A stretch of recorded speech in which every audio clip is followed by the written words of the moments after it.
क्या हो अगर आप भारत के बाहर जाओ और आपको डिटेन कर लिया जाए सिर्फ इस बात के लिए कि आपने बोला था कि अरुणाचल प्रदेश भारत का हिस्सा है। भारत के एक यूट्यूबर के साथ ऐसा ही हुआ। जब वो चाइना गया तो वहां पर उसको डिटेन करके रख लिया गया।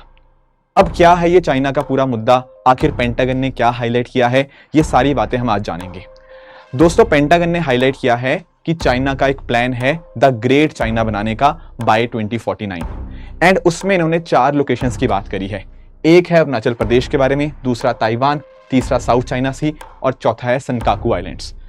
पेंटागन की इस रिपोर्ट में मेंशन किया गया है कि ये चाइना के कोर इंटरेस्ट के अंदर है और साथ ही साथ पेंटागन की रिपोर्ट ने मेंशन किया है कि पाकिस्तान और चाइना के बीच में जो संबंध है वो बहुत ज्यादा बढ़ते जा रहे हैं। इस मुद्दे को थोड़ा अंडरस्टैंड करते हैं। दोस्तों, एक्चुअली अगर हम बात करें इंडिया और चाइना की तो आप यहां पे नोटिस कर पाओगे कि भारत और चाइना के बीच में शिमला एग्रीमेंट यहां पे होने वाला था।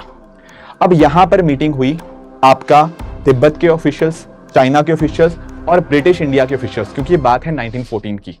अब कोशिश ये थी कि तिब्बत और नॉर्थ ईस्ट इंडिया की जो बाउंड्री है उसको यहां पे हम डिमार्केट करें, पर यहां पर चाइना इस बात के लिए अग्री नहीं हुआ। तो दरअसल में यहां से निकल के आई है मैकमोहन लाइन, पर चाइना यहां पे इसको एक्सेप्ट नहीं करता क्योंकि उसका कहना है कि जो तिब्बत ने कुछ माना था हम उसको नहीं मानते।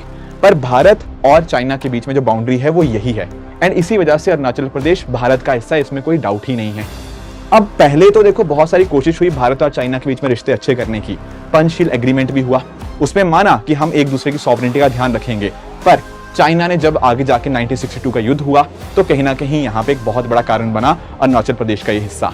1993 के अंदर भी एग्रीमेंट हुआ, कॉन्फिडेंस बिल्डिंग मेजर्स भी हुए, पर इसका प्रॉपर सोल्यूशन यहाँ पे नहीं है। देखो, इसमें कोई डाउट नहीं है अरुणाचल प्रदेश इंडिया का हिस्सा है एंड इट इज इंपॉर्टेंट कि हम यहाँ पे चाइना का पुरजोर विरोध करें। इसके साथ ही साथ कई बार मुद्दा आता है आपके स्टेपल्ड वीजा का।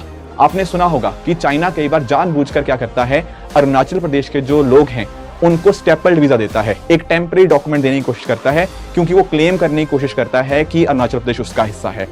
इसके अलावा अगर हम बात करें तो जो और लोकेशंस मेंशन्ड है उसमें आप नोटिस कर पाओगे, एक है यहाँ पर आपके सेनकाकू आइलैंड्स। ये जो पर्टिकुलर आइलैंड्स हैं ये दरअसल में जापान और चाइना के बीच में हैं, तो कहीं ना कहीं चाइना इनके ऊपर भी अपना कब्जा बनाने की कोशिश कर रहा है।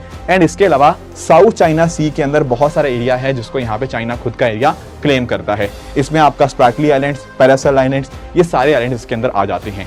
आपको क्या लगता है इस पर्टिकुलर मुद्दे के बारे में, आप जरूर मुझे कमेंट्स में बता सकते हो।